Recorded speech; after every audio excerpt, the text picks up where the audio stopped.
And if you've been waiting for the Utah housing market to get back to normal, I have some news you need to hear.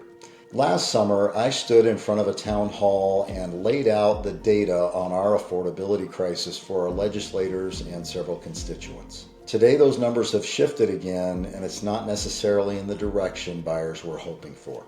I'm Rod Moser, broker-owner of NextHome Navigator. Today, we're going to do a deep dive reality check into the Salt Lake County market, the income gap that is keeping families on the sidelines, and why simply waiting for rates to drop is a losing strategy.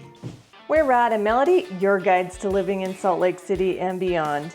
With over 30 years in Utah real estate, we're here to help you navigate this beautiful state with confidence. We make videos about living in Salt Lake, exploring the suburbs, and what life in Utah is really like.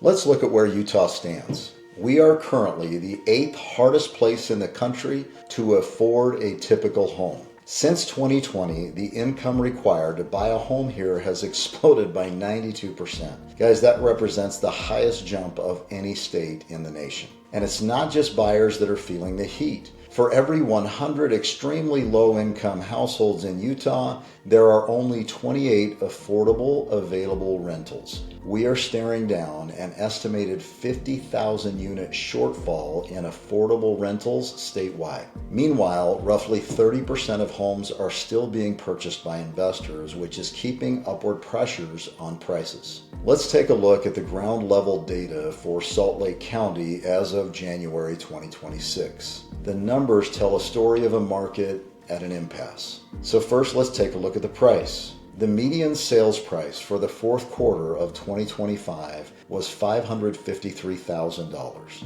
Despite the headlines, prices are remaining remarkably sticky here. But look at the market velocity. Inventory is growing. Today we have almost 3,500 homes on the market in Salt Lake County, which represents a 10% increase from last year. Sales are cooling. Only 626 homes closed in the last 30 days, which is an 11% drop year over year. Wait times are longer. Homes are sitting for an average of almost 70 days, and the failure rate, which is probably the most telling of all, we had almost 5,000 families hire a real estate professional in the past year and fail to sell their homes. That is a massive 46% increase year over year, and this is telling us that many sellers are still pricing for 2022, but today's buyers can't make that math work.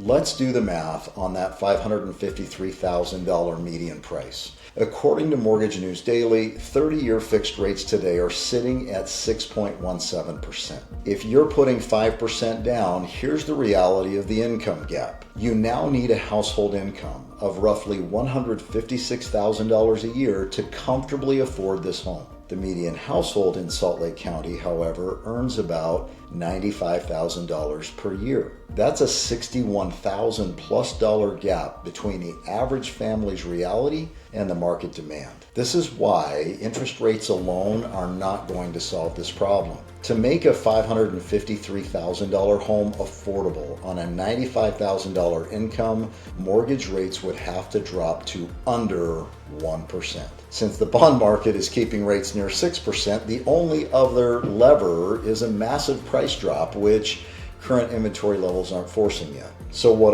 do? We can't just wait for a miracle. We need local levers like ADUs by right to help homeowners house hack and qualify using rental income. We also really need to take a look at the tax shelter reforms to level the playing field between institutional investors and local families. The market is tough, but there are ways to navigate it if you have the right data. If you want a custom breakdown of what these numbers mean for you, your neighborhood, or your family, reach out to me. I'm Rod Moser. Thanks for watching, and let's keep Utah moving forward.